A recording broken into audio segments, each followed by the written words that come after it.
I'm gonna get a number 6 with a Baja Blast. Have a good day. Appreciate it.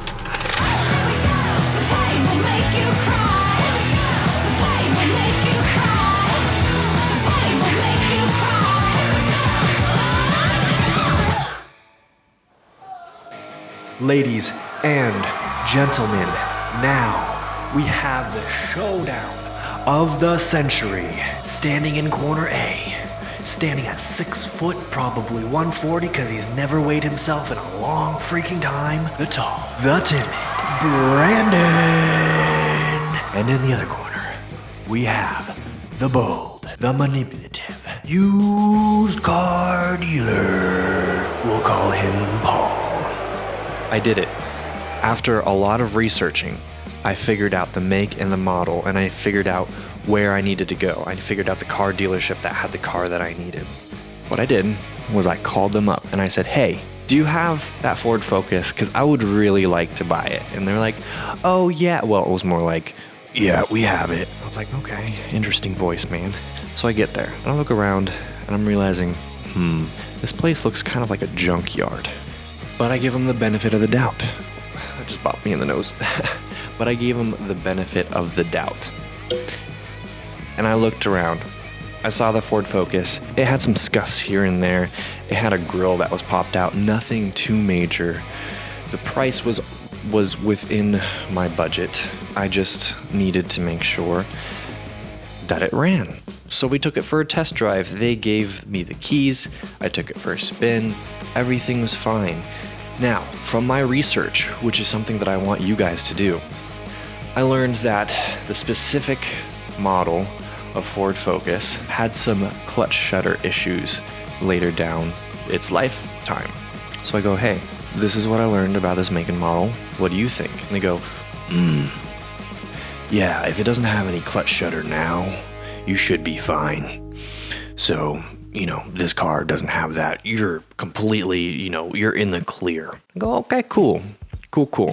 Well, just letting you know that this is a really generous price, and I really appreciate it. It's a nice car. I'm thankful that you showed me this car. The only thing is, I can only afford this much money. And he looks at me and he goes, he looks a little upset. I was like, okay, cool. And he goes, yeah, I think I can do that price. Like, okay, cool. Also, this is the first car that I've done research on. I'm gonna have to do my due diligence and go find some other cars. And then he looked pretty angry at me.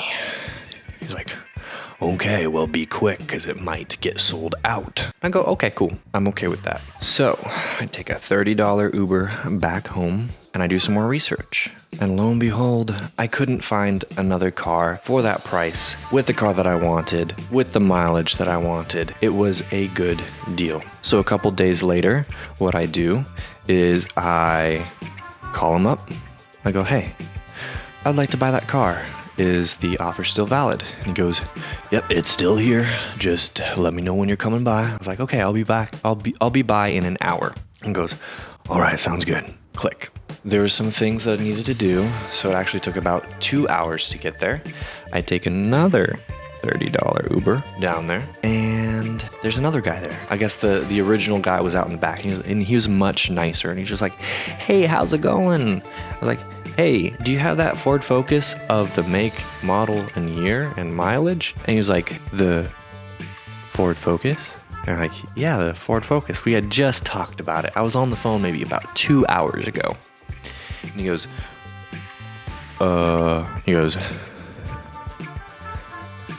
we just sold that car about 30 minutes ago. You what? 30 minutes ago?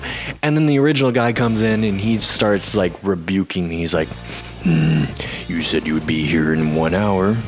You were late. You didn't put a deposit that I never told you about that was even possible. And I secretly just don't like you at all whatsoever because you tried to bargain with me. And I go, and maybe for the benefit of the doubt, maybe I'm just giving him a hard time in my mind. Maybe he doesn't dislike me, except I go, hey, so do you have any other cars that might be reliable? I'm not looking for anything super nice. I'm just looking for something that gets me from point A to point wherever I need to go without dying. It doesn't have to be in style. And he goes, we just got a car that came in. It seems like, it doesn't look great, but it seems reliable.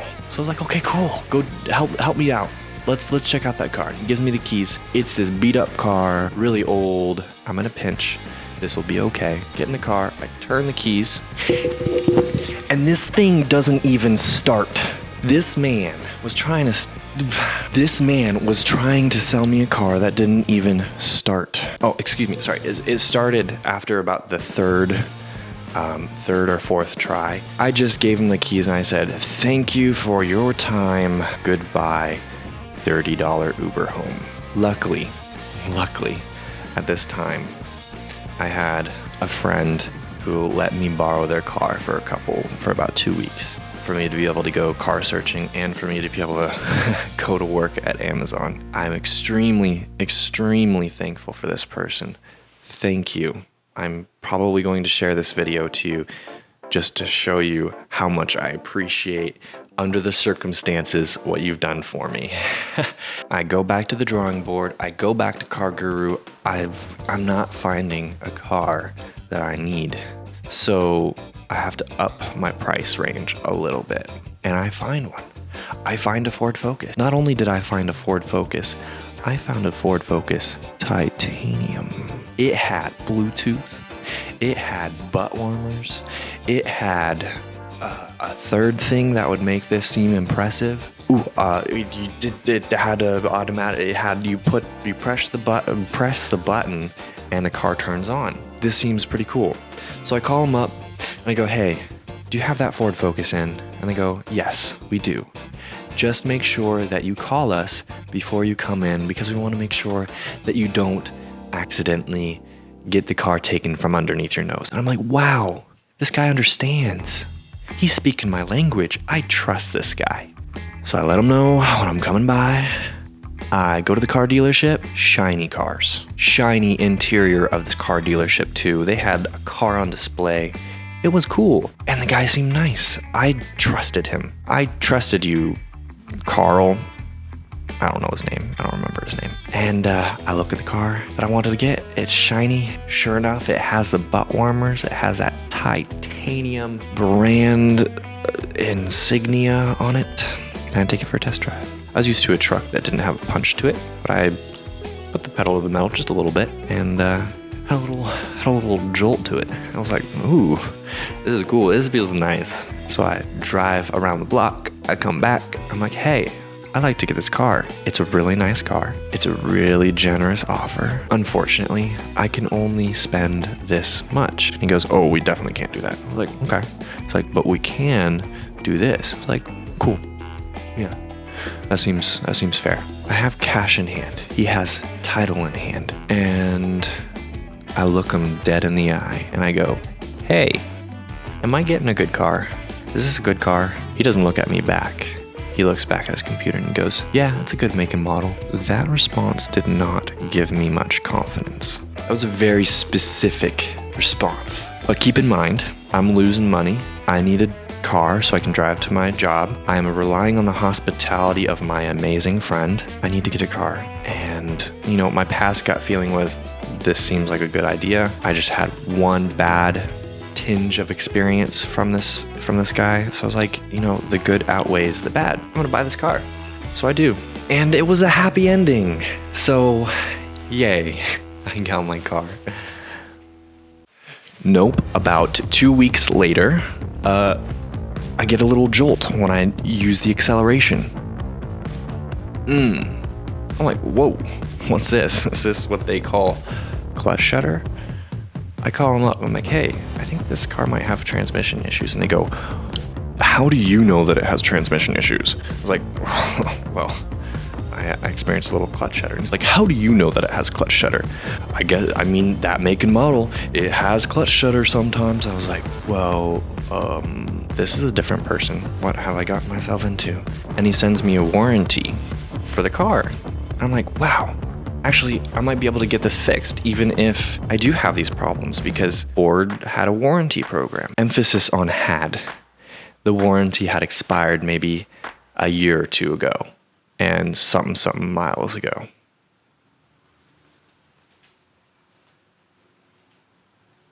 This took an emotional turn.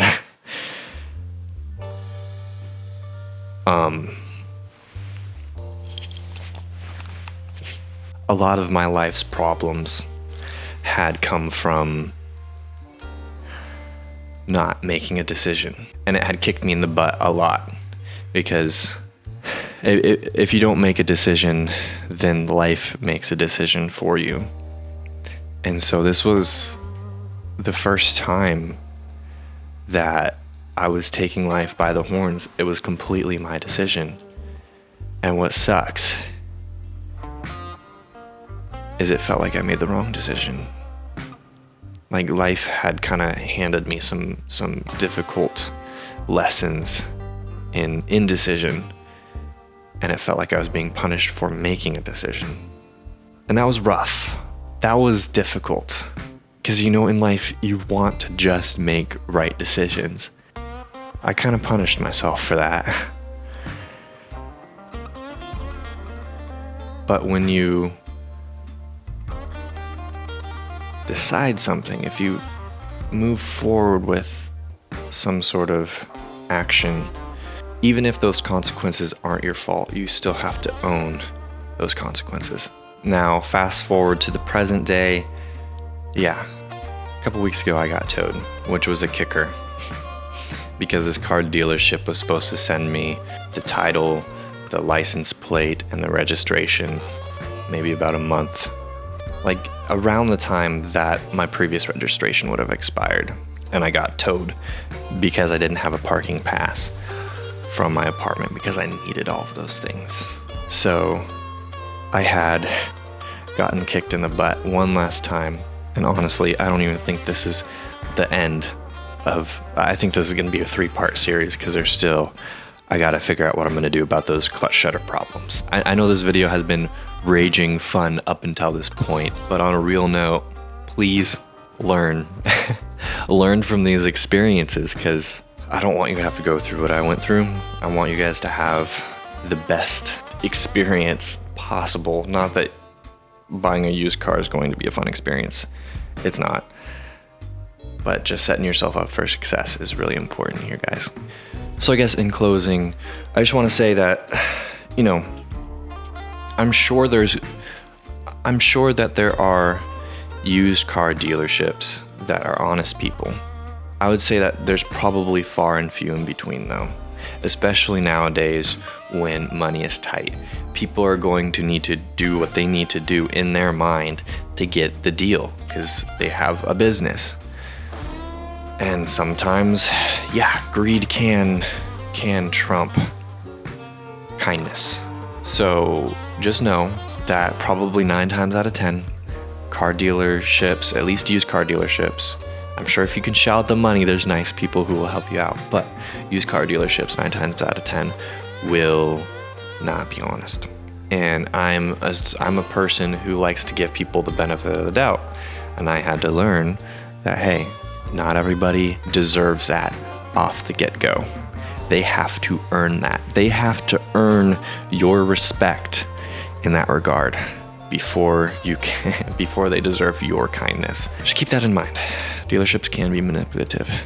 But with that being said, if you guys have stuck around up until this point, please consider subscribing, because I love creating content like this. I love being creative. I love being able to help people. So stick around.